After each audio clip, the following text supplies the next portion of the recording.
Hello అండి, నమస్తే. ఇప్పుడు మాట్లాడే టాపిక్ వచ్చేసి నరేంద్ర మోదీ అడ్మినిస్ట్రేషన్ ఇండియన్ డిప్లొమసీని, ఇండియన్ నేషనల్ సెక్యూరిటీని రోజు రోజుకు దిగజార్చుకుంటుంది. అండ్ ప్రపంచంలో ఏ దేశం కూడా భారతదేశం యొక్క డిప్లొమసీని గౌరవించే ప్రయత్నం చేయట్లేదు అనే దానికి one more glaring example came from the UK's foreign minister David లామీ.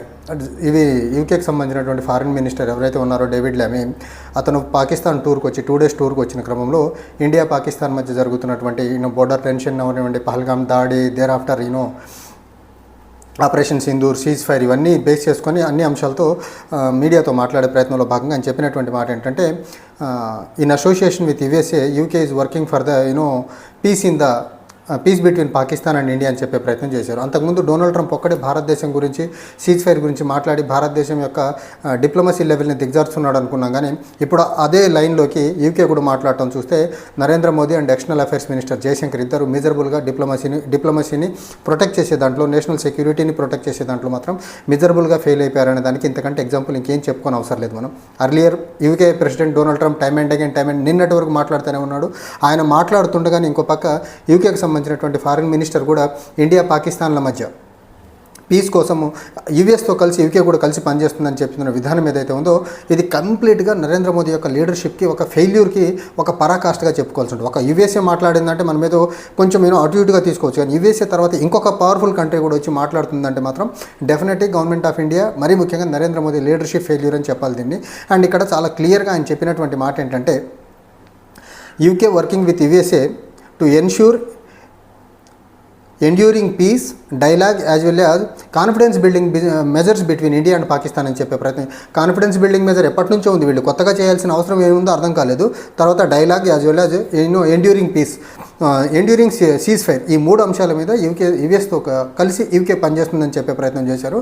But India side నుంచి చాలా స్ట్రిక్ట్గా ఎక్స్టర్నల్ అఫైర్స్ మినిస్టర్ జయశంకర్ గారు చెప్పినటువంటి మాట ఏంటంటే, ఇండియా పాకిస్తాన్ మధ్య ఉన్నది ఏదైతే ఉందో it is a bilateral understanding, not cease fire అని చెప్పే ప్రయత్నం జయశంకర్ గారు చెప్పే ప్రయత్నం చేస్తున్నారు.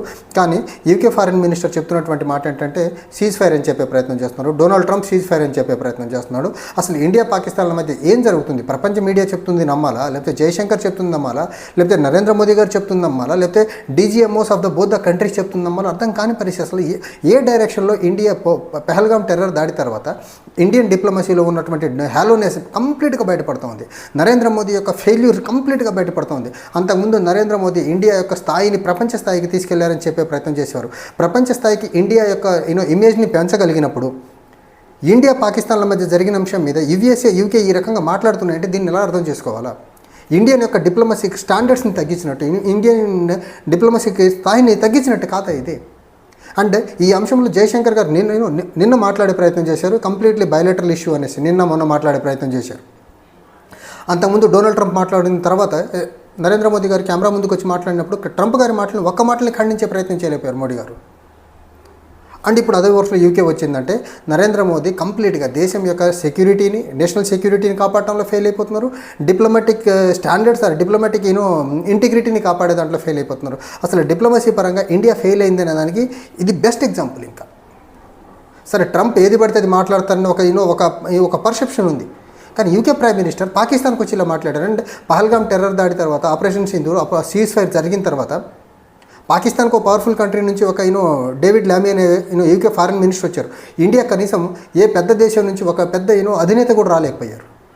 అంటే డిప్లొమసీ పరంగా పాకిస్తాన్ కంటే ఇండియా వీకెండ్గా ఉంది అనే దానికి ఇంతకంటే ఎగ్జాంపుల్ ఏం కావాలా? అండ్ ఇండియా కంటే పాకిస్తాన్ ముందుగా ఉంది, చాలా షార్ప్గా పనిచేస్తుంది అనే దానికి IMFలో లోన్ ఇండియా ఆపలేకపోయింది. పాకిస్తాన్ లోన్ తెచ్చుకుంది. పహల్గామ్ టెర్రర్ దాడి జరిగిన తర్వాతనే కదా లోన్ శాంక్షన్ చేసింది. అండ్ వరల్డ్ బ్యాంక్ అవ్వనివ్వండి, లేకపోతే ADB అవ్వనివ్వండి, లోన్లు ఇవ్వమని చెప్పట్లేదు పాకిస్తాన్కి.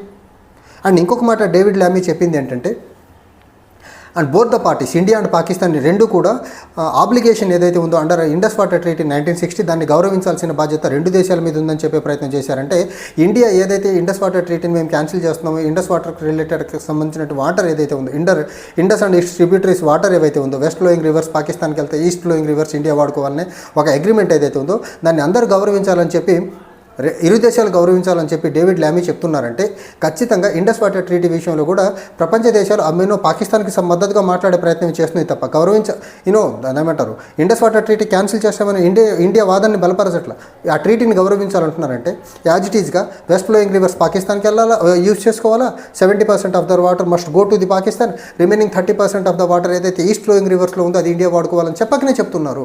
ఇంకెక్కడ డిప్లొమసీ, ఇంకెక్కడ గ్లోబల్ లీడర్షిప్, ఇంకెక్కడ గ్లోబల్ లెవెల్లో ఇండియా యొక్క పర్సెప్షన్ని ఇండియా యొక్క ఇమేజ్ని ఎలివేట్ చేస్తున్నారు. అని చంద్రబాబు నాయుడు గారు లాంటి వ్యక్తులు ఏం చెప్తారు మనకు మాట్లాడితే?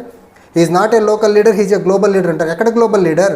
మరి నాయన ఇండియా పాకిస్తాన్ మధ్య జరిగినటువంటి ఇన్సిడెంట్ని ప్రపంచ దేశాలు ఇష్టం వచ్చినట్టు మాట్లాడుతుంటే దాన్ని కట్టడి చేసే ప్రయత్నం చేయలేని వ్యక్తిని పట్టుకొని గ్లోబల్ లీడర్ని ఎలా అంటారు మీరు? అసలు మీకు రాజకీయ అవసరాల కోసం భారతదేశ స్థాయిని దిగజార్చిన ఇంతలా వెనకేసుకొస్తారా మీరు? అండ్ నిన్న పవన్ కళ్యాణ్ గారు విజయవాడలో మాట్లాడుతూ చెప్తున్నటువంటి ఇది నయా భారత్ అంట.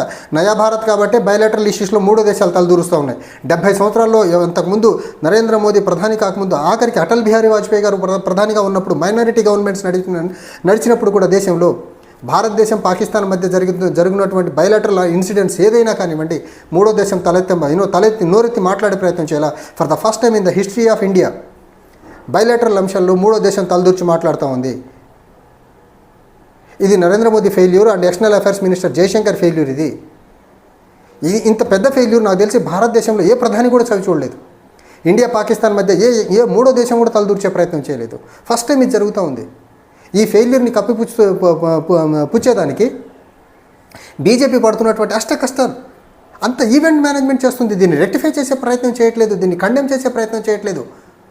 అది యుఎస్ఏ అవనివ్వండి, యూకే అవనివ్వండి, మీరెవరు అసలు బయలాటరల్లీ జరగాల్సిన అంశాల మీద మీరెవరు అసలు పెత్తనం చేసేదానికి? ఇది యూకే యుఎస్ల యొక్క పెత్తందారి లక్షణాలకు పెత్తందారి పోకడలకి ఎగ్జాంపుల్ కాదా ఇవి?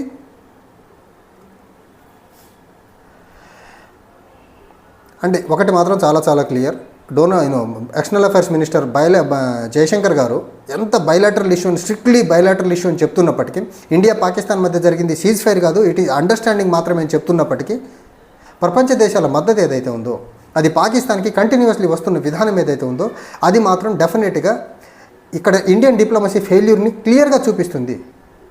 ఇండియన్ డిప్లొమసీ కానీ బలంగా పనిచేస్తుంటే, పాకిస్తాన్ ఐసోలేట్ చేయగలిగి ఉండుంటే సిచ్యువేషన్ వేరేలా ఉందును.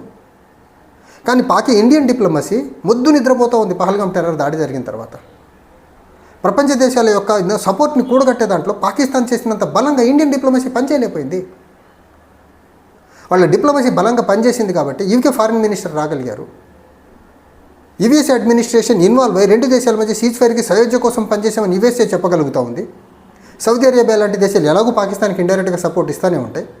అండ్ ఇరాన్ ఫారిన్ మినిస్టర్ కూడా పాకిస్తాన్ వచ్చి పాకిస్తానీ అడ్మినిస్ట్రేషన్తో మాట్లాడి వెళ్ళారు.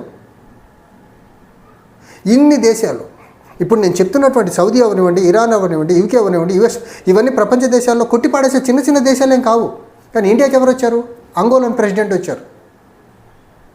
చూడండి డిఫరెన్స్ చూడండి. పాకిస్తాన్కి ఎలాంటి వాళ్ళు వచ్చి ఏ దేశాలు మద్దతు ఇస్తున్నాయి, ఇండియాకి ఎలాంటి దేశాల నుంచి మనసు వచ్చాడో చూడండి. సో ఇది డిప్లొమాటిక్ ఫెయిల్యూర్ అనే దానికి ఇది బెస్ట్ ఎగ్జాంపుల్. ఆఖరికి పాకిస్తాన్కి ఇరాన్కి సఖ్యత లేదు, బట్ ఇరాన్ వచ్చి సపోర్ట్ చేయగలిగింది.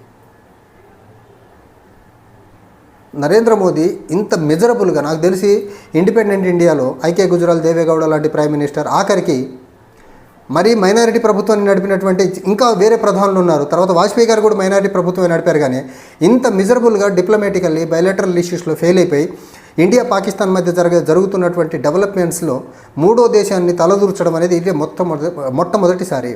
ఇది case study of Narendra Modi's failure in diplomacy. Thank you.